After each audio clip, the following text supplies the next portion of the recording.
I'm sure many of us know someone, if not you, who's felt uncomfortable talking about religion and money or just have feelings of shame or guilt about it.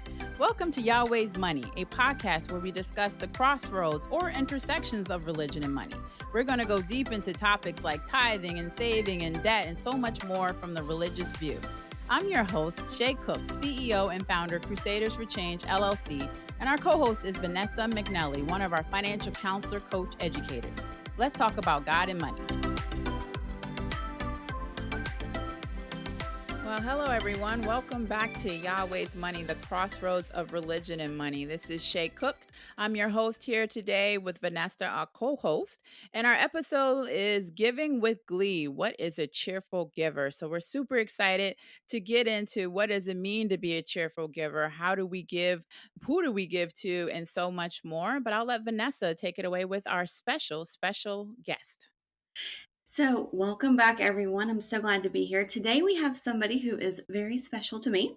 We have Reverend Monica Ledford.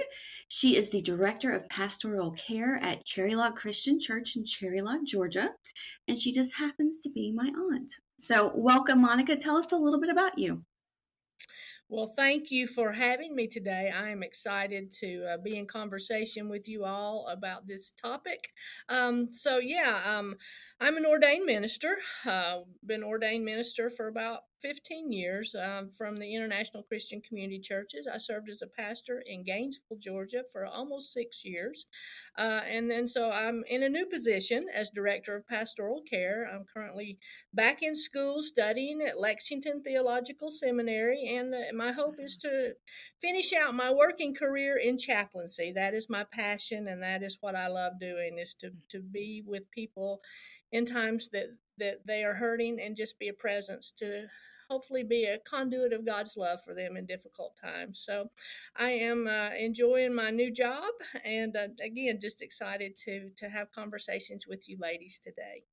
Awesome. Well, thank you for being here. I'm super excited about this episode. And every episode I say that, but I'm just excited to have this conversation about giving with glee, something that's very close to my heart. But what does it mean to be a cheerful giver? The Bible tells us in 2 Corinthians 9:7, you must decide in your heart how much to give, and don't give reluctantly or in response to pressure, for God loves a person who gives cheerfully. And for me, I know we kind of have this conversation. It ties in with a lot of our previous episodes about giving from the heart and not feeling that pressure. But a lot of us do. I know when helping our clients, a lot of people are pressured from family, from friends, their own spirit, and I wouldn't say spirit, their own ego sometimes gets in the way with giving. So, what do you ladies think about that verse? Giving can be a challenge, I think. Many of us who grew up in the church grew up with the idea of tithing and a set amount that perhaps we needed to follow. And so human nature sometimes causes us to be reluctant to give that amount, or is that, there are a lot of questions about that. But I think this passage of scripture is an interesting passage of scripture, where Paul is really trying to teach the church at Corinth that it's really not a matter of the mind, but it's a heart matter. And I think that that's what we always need to go back to, is to remember that God has given us so much. And it is a reflection of that generosity that we are to give from. And so it is an exciting thing. And I love the word that is used for a cheerful giver. And so if we go back to the Greek root of that word, it's actually the word hilaros, which our word for hilarious comes from. Oh, Paul is wow. saying that we should be happy, that kind of joyful happiness when we give. And so I particularly love that.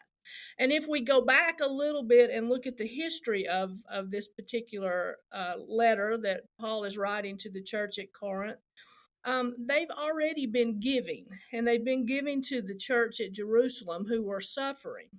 And so they're coming back around to the churches to say, hey, we need you to give more. And so I think Paul's kind of giving them a pep talk.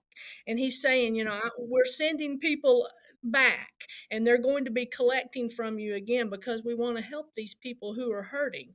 And I'm sending Titus ahead of me to come, and I don't want you to be appearing that you're selfish or that you're not giving in the manner that you gave the last time, because you were so generous that you inspired other churches to give generously.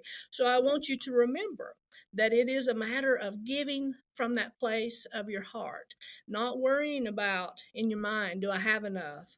And I think it's Mm, a beautiful lesson for us. wow. Yeah, that's amazing. Vanessa? Yeah, I think for some of us, we've had some amazing examples in our lives of people who are cheerful givers. And then we've also seen people who are not very cheerful with it. I know Monica and myself, we've had some great examples throughout our lives, starting with her father, my grandfather, and then my mom, her sister. It's one of those things where I think when you're surrounded by that too, it's easier for you to give with joy as well because you see that in someone else. You see how they take that moment and they get so much out of it. They get more from giving than the person who's actually receiving. So, yeah. Mm. That is so good. Because then on the flip side, if you see somebody who's struggling with it, they're like, oh, or like we've talked over and over and over, the shame or the guilt behind it. But, they're like, I have to pay for this bit, my bills, or I have to do this, A, B, and C. But it's really not about that because God is going to provide, right? So if you Mhm. really believe that and really have that full faith, then He's going to provide.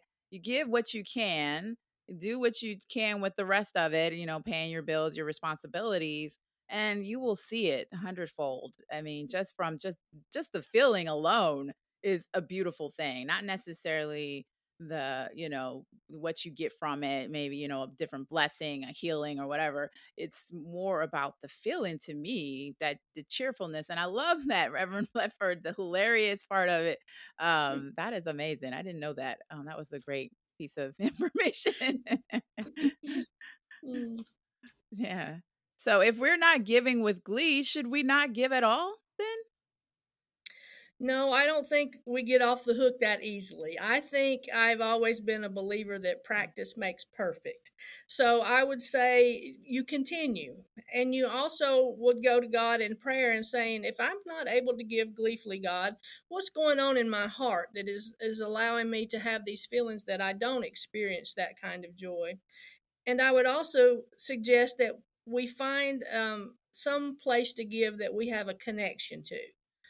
It always even fills me with greater joy when I know somebody needs something and I can help with that need if I have a personal connection. So look at your life and evaluate, where have I had opportunities in my life that I've had a need and it was provided, and then go out and find somebody else in that same situation.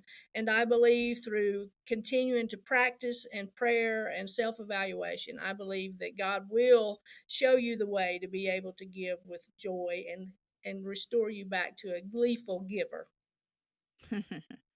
I concur, and I love that. And I was just thinking, it's not just about money either. Even though this is dealing with the crossroads of religion and money, it's also just giving of your time and just spending time with people, helping people. I mean, I love to clean, so my thing growing up was always helping people clean their house. My mom had me in everybody's houses cleaning, and eventually I started getting paid like $1 just to clean somebody's house way back in the '80s.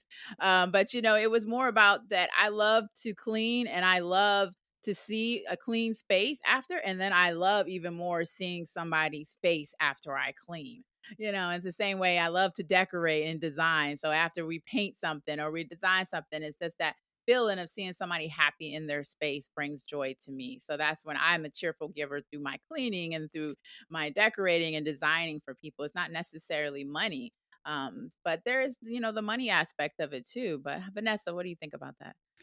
Yeah, I think there's so many different ways to give, and there's so many Hmm. ways to do it, even if you're struggling in your own life. Some of us at some points we have more money, sometimes we have more time, sometimes we have neither to give, but we have to make that time. Yeah, and I think, same thing as you growing up, my grandparents cleaned the church.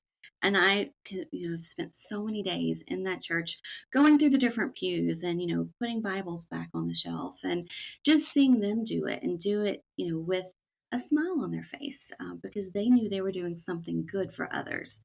But like I said, we've had so many good examples throughout my life with people who have been cheerful at giving and finding ways to do it when you're thinking outside the box a little bit if you have to as well. So, has either of you known someone who wasn't a cheerful giver and what that experience was like? Yeah, so I have been in a relationship with someone who wasn't a very Mm, cheerful giver. And, it's so hard when one person is more open to giving and the other is not, because there's that struggle there too, because you want to make your partner happy and you want them to feel, the fulfillment that you feel as well. But at the same time, their attitude can bring you down and it makes you not want to give as much or, involve them in the giving as well. So I think sometimes it's, figuring that out, figuring out what makes that person tick and ways that they could get involved and kind of maybe tailoring things a little bit more to their wants and desires, but it definitely makes it hard, because you can't really share those moments of happiness after you've done something, with giving, that you want somebody to share in that moment of bliss with you. So I think mm, that's really hard when you can't share that with somebody that you care about. yeah. What's that? I'm sorry to hear that, but yeah, I totally agree. Yeah. I think that sometimes God uses giving as an opportunity for us to learn some lessons as well. I know I have felt at times God leading me to give in ways that, and I consider myself to be a generous person and I give in a lot of ways, but sometimes it's hard when you have a relationship that perhaps is not where you want it to be. I particularly had a lady in church that I attended, and she and I had just kind of had a relationship where we didn't see eye to eye on something. And she had moved into a new home and was, I think, struggling a little bit financially. And I had heard that one of her neighbors was giving her a hard time because her grass had gotten so tall and it hadn't been taken care of, and she did not have a lawnmower and she did not have the financial means to hire somebody to do it. And I immediately felt um, God speaking to me that that was something that I could do to help. And the difficult part of that was that I didn't really want to do that because I had some hurt feelings there. Um, and so I Yeah. wrestled with that Yeah. for a couple of days, and God just did not let that go. And so eventually, I got the address. I called and found somebody that would go over there and take care of that for her. And I said, "Don't tell who took care of this for her. I don't want her to know." And yet somehow, out of all of that, our relationship got better, and we are really, really working Wow. together now in the church on some projects. And I think so. God just says, open up your heart and open up your pocketbook. And it's about Mm, people. Ultimately, it's about yeah. relationships. And when we are willing to give, God blesses us in ways that we just cannot imagine. Wow, that's a beautiful story. Cause and I've been there. I was just thinking, have I ever experienced that? Of course I have. When I was working at Coast Guard headquarters, me and the admin person there had just a bad relationship. And I would say mostly on her part, but I'm sure my ego was involved in that too. And, she was going through something and I had a lot of leave because I would work as I still do. And I would accumulate so much leave and have use or lose. And I end up giving her like 2 weeks of leave, and it's just and it was hard to do that because and I remember when the notice came out saying that she needed it and just had battling in my mind and my spirit and my ego mostly about I don't want to give this woman my leave. She's been so mean to me. She's harassed me. She's made me feel so bad working here, but I just had to let that go. And I did that several times, not just for her, for other people, just giving my leave away because I wasn't going to use it and I didn't want to lose it. So I might as well give it away. So that was a way to, bless people, but also put my ego to the side and say, like Monica's saying, it's not about me. It's about helping God's people and just bringing joy in relationships. And unfortunately, we didn't have the beautiful story like Monica say. We didn't become friends after that. I think the relationship might have gotten worse. But still, and you know what? I don't even think she knew who gave it to her.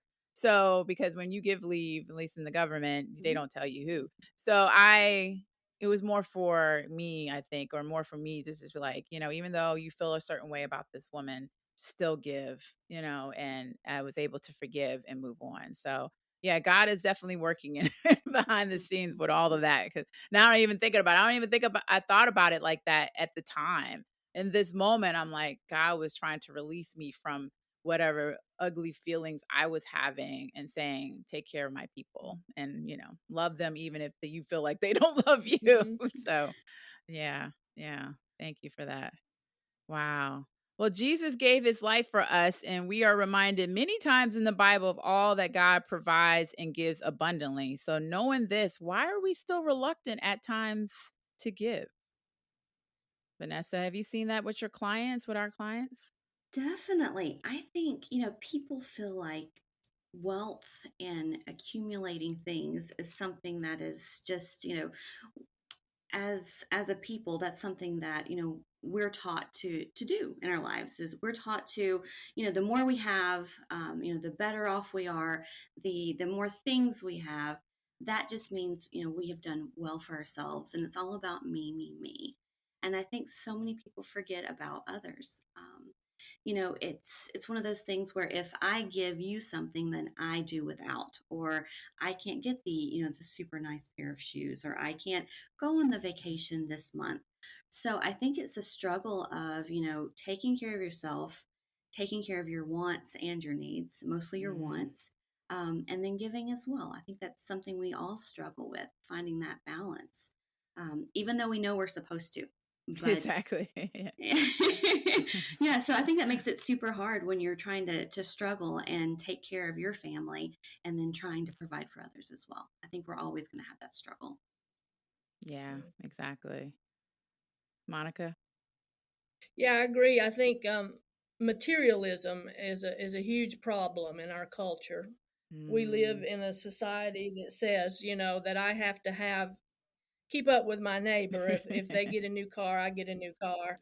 Uh, and I think that's just a symptom of a bigger problem. Mhm. I think for me, when I looked at it, it shows a lack of hope, and I think that's a lot Mm. of what's going on in our culture is that we fill the voids with stuff instead of filling Mm. it with the Oh, I things love that that. God has given us that really matter. Mhm. So I think materialism is one of the reasons that we are reluctant to give.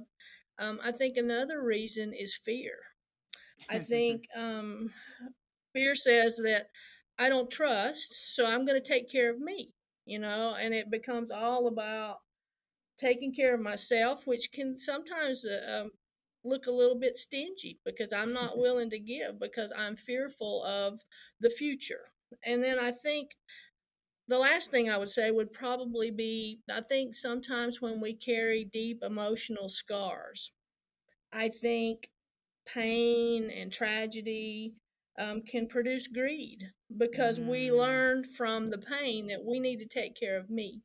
And we do that in a lot of different ways. We shut people out. We do so many things to protect ourselves. And I think that's another symptom of that is that we do that with our finances as well. And so, I think all things that we need to work on, but I think they're just part of the culture that we live in right now.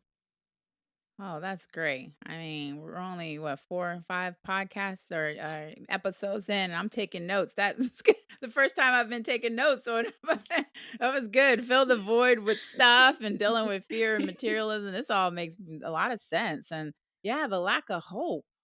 I can really see that in a lot of Mm. people. Yeah, and having and feeling like they need to get stuff because, like you said, that void is so real and they don't know how to fill it and they don't really have a relationship with God, with Jesus, and or whoever that they believe in a higher power or even with their family. And so then they start filling that void. And so I can definitely see that. Wow, that's powerful. Thank you. Thank you. And then I know Yes. in Acts 20:35 it says you should remember the words of the Lord Jesus is more It is more blessed than to give to receive. And also, the story of the rich man who did not want to sell his possessions. Jesus told him, if you want to be perfect, go and sell all of your possessions and give the money to the poor, and you will have treasures in heaven. Matthew 19:21. I remember that used to be quoted a lot in church. So there is two questions there, but I'm just going to go into the one. So if this was a test, discuss if this was a test or if Jesus wants us all to do this with the story of the rich man. What do you think what Jesus was trying to do when he talked about that? Yeah, so I think this is one of those things where it was almost like someone who was not giving, not giving, not giving, and it was just like, hey, look, if you want to, to receive riches later, just do it.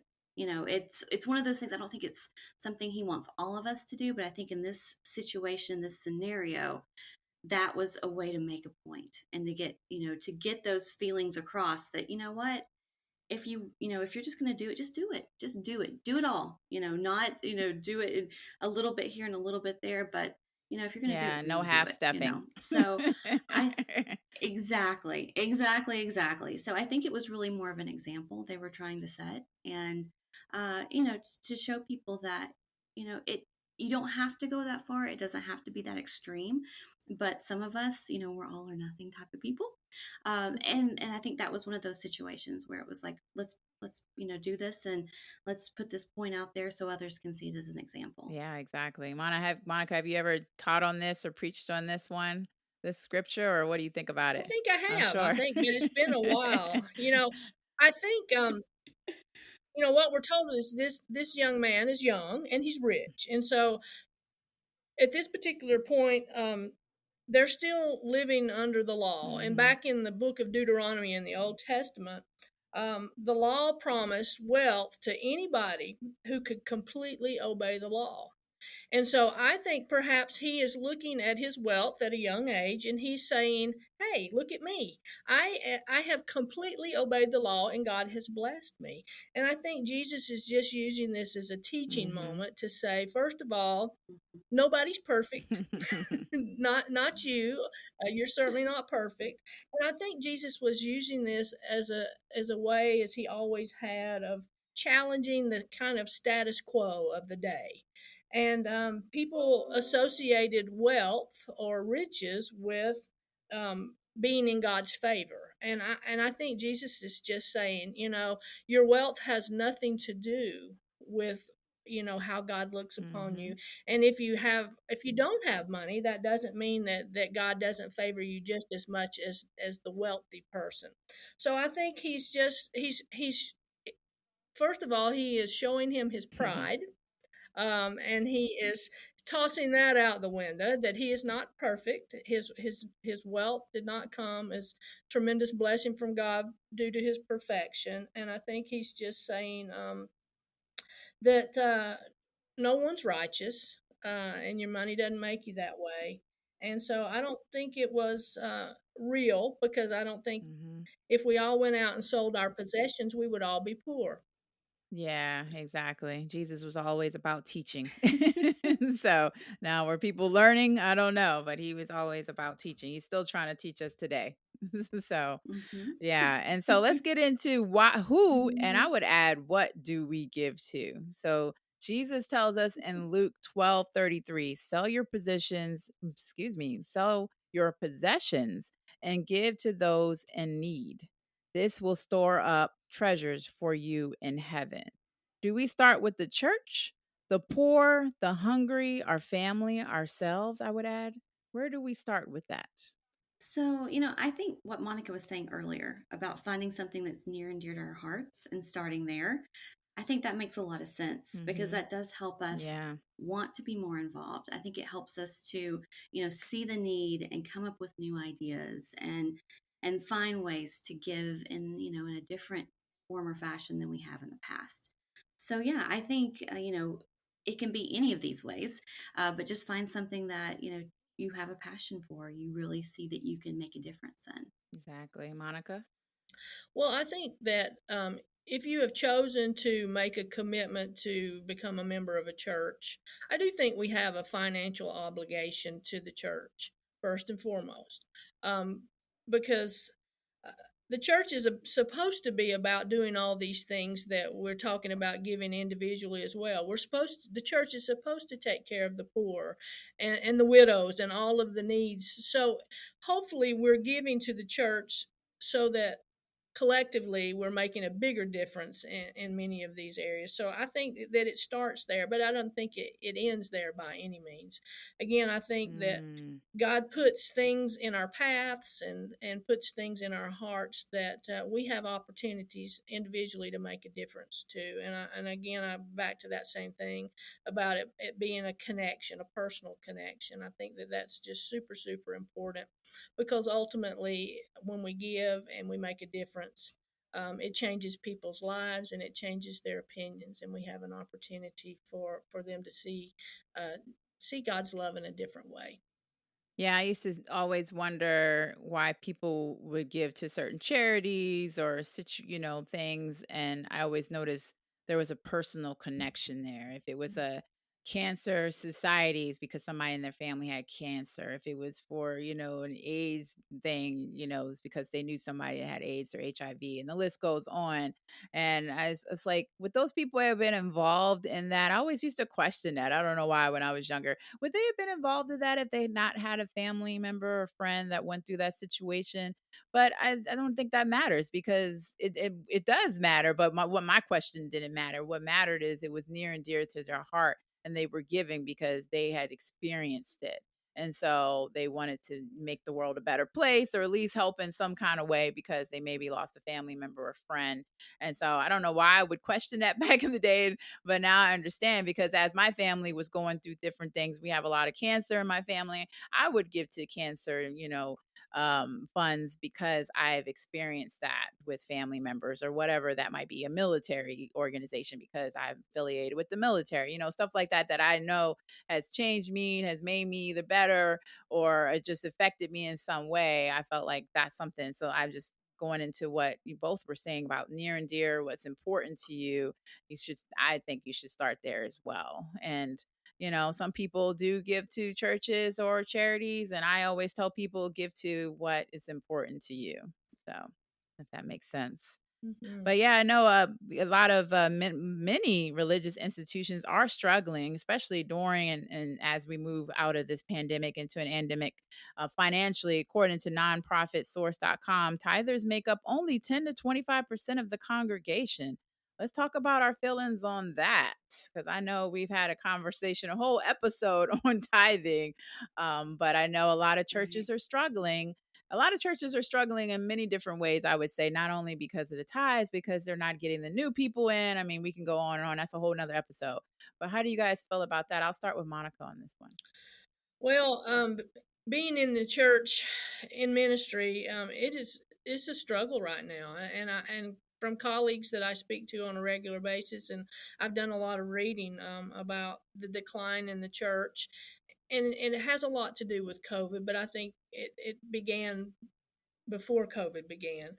Um, Yeah, really. but it's just become so easy for people to to get their religious feel in a different way rather than coming to church. And so we have online worship and parking lot worship, and all the crazy things that we've done to try to keep us connected during COVID.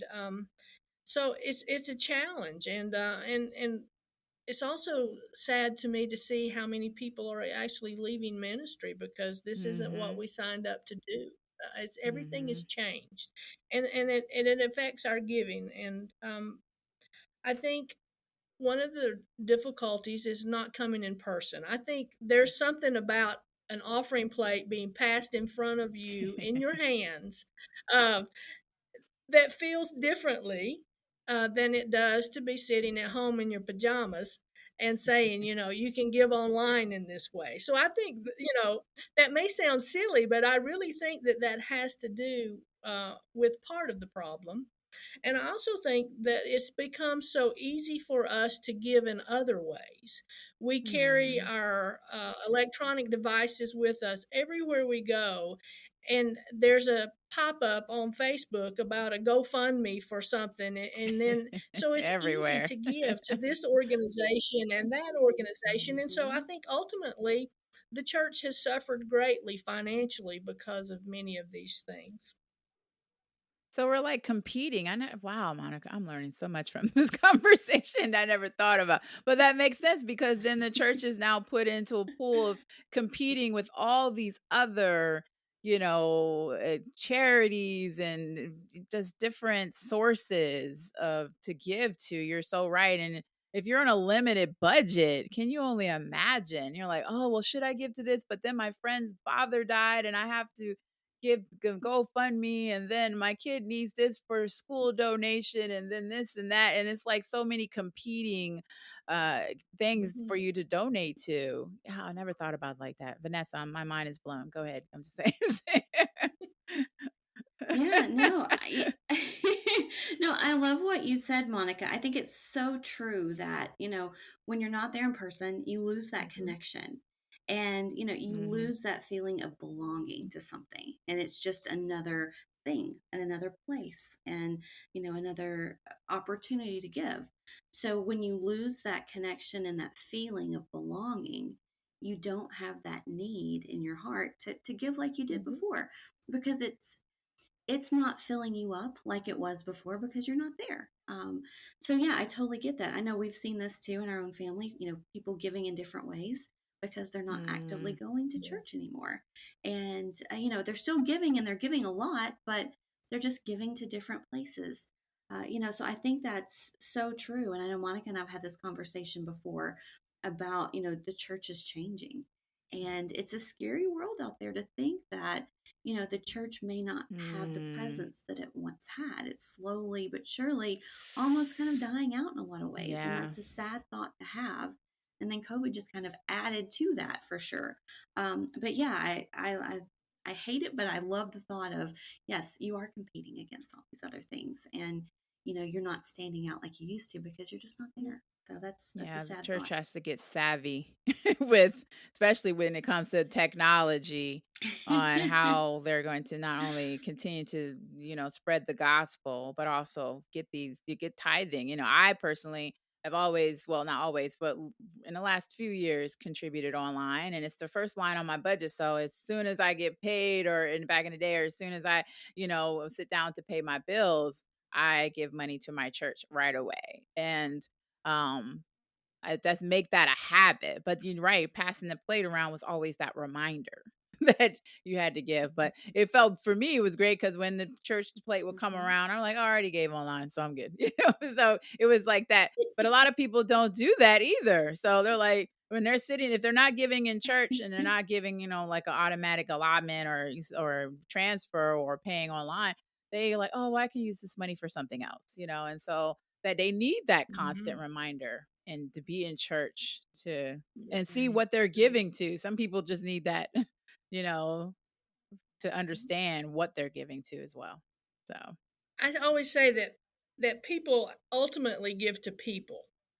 They don't mm, give to organizations. They give to people. mhm, And I think that's part of the problem, I think, in the church, is that we give to something, and we give to the church because we are invested in it. But the church has taken such a hit, that sometimes people are no longer aware of what is the church using my gifts mhm. and my tithes for. What kind of ministries are Exactly. still taking place in spite of the pandemic?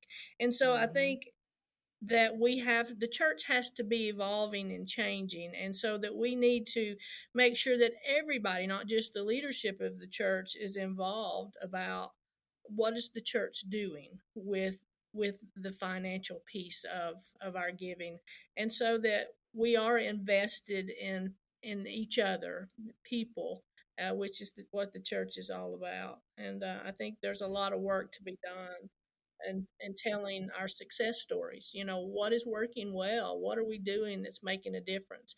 And that's what ultimately, I think, encourages people to continue to give to the church. Yeah, I agree. I agree. And as we've discussed a little bit, is we've discussed throughout, is giving always associated with money? And we kind of said no, it's not. And like Monica said, people give to people, not organizations. So in Colossians 3:23, it says, work willingly at whatever you do, as though you were working for the Lord, rather than for people. So, lastly, what are some ways we can change our attitude and be more cheerful? Well, I think having worked in ministry, that is a paid job, is different than volunteerism for things. So I think that has a different feeling for Mm-hmm. me. You know, coming to work and doing my job and being paid for it, I have a different attitude, I guess, about it sometimes than I would if I were in a volunteer setting.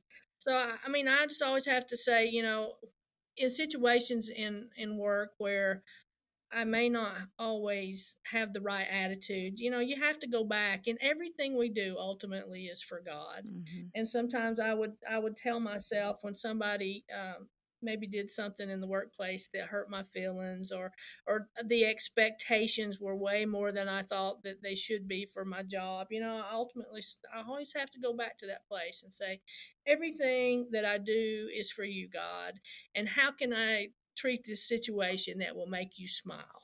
And I have had that conversation internally many, many Mm. times when I wanted to say some things that were probably not things that I should say. I would just say, God, how can I turn this situation around and make you smile? Yeah, exactly. Amen. Been there, done that. Vanessa? Yeah, I totally agree with that. And I think, I used to work in ministry years ago too, in different capacity. And I used to always think, oh my goodness, I get paid to go to church on Sundays. And I was like, that is just amazing to me that I get to go and I get to listen. I'm getting paid for this. And it was one of those things where most people didn't want to work on Sundays. So I would always Mm, volunteer. But I mhm, always loved that aspect of it. But I think too, sometimes when we're doing things that we necessarily don't want to do, or we're having a bad day because something's going on at home, we have to always remember that the situation we're in, and if we're having a conversation or we're helping someone, that may be the only time they get to interact with someone from our walk of life, or it may be their only mhm, introduction to the church or Christianity. And even with our clients, that's something that I try to think about is this may be the first and only time our client gets to talk to one of us, so mhm, let's make it all about them and give them everything that we have. I can go back afterwards and be sad about whatever's happening in my life, but that time is for them. And it's something that we have to be very conscious of, because there's so many times in our lives where all these other aspects and thoughts kind of seep in and take over. But yeah, I think, there's so many ways to give. And I think giving, with a cheerful heart and just trying to remember, and it's conditioning, I think, too. I think we have to condition mm, ourselves to have these thoughts, because it's hard to do that in the beginning, because we want to sleep in, and we want to buy the extra cup of coffee, or we want to go to mhm, lunch with our friends 5 days a week, or whatever it is. But just finding ways to tweak it so that we're giving, but we're also taking care of ourselves too. So yeah. exactly. That's wonderful. Totally wonderful. Well, this has been a great conversation about cheerful giving. What does that look like? Who do we give to? And I just loved having this conversation with you, ladies. So I would love your final thoughts before we wrap up today. So starting with Reverend Monica Ledford. Well, I want to thank you again for having me today and being able to take part in this conversation because it's important. And I just think there's a quote that I um, always go back to, and it says, "If you've received nothing, then you're exempt from giving." Mm. And I think that puts it all in perspective right there because we have all been blessed in so many ways. We have. And I'm so grateful for the opportunities that God gives me to be able to show my appreciation for the gift of Jesus and the love that has been given to me. And so, how would you not want to be a giver Mm. when you look at it from that perspective? Amen. Wow. What a Yeah, word. yeah. Thank you so much, Monica. Vanessa. Yeah, same thing. I think, especially, with Monica and having her in my life and having other people in both of our lives, we have had some amazing examples. And I think it's been a lot easier for us to give versus other people because we've seen the joy it's brought our family and the Mm. amazing things that have been done. So I'm thankful for that. I'm thankful for Monica being an example too. So thanks for coming and talking with us today. And I've loved this talk as well.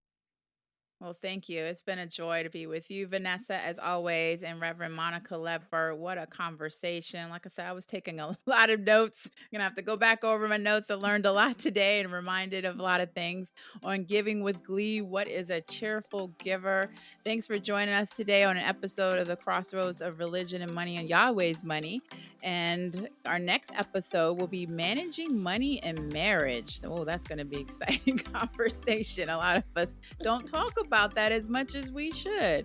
Our email, if you have any questions, we would love questions from our audience. Send it to Yahweh at crusaders4change.org, as well as crusaders4change.org is our website where we'll be hosting our podcast. So we look forward to talking to you again. Have a great day.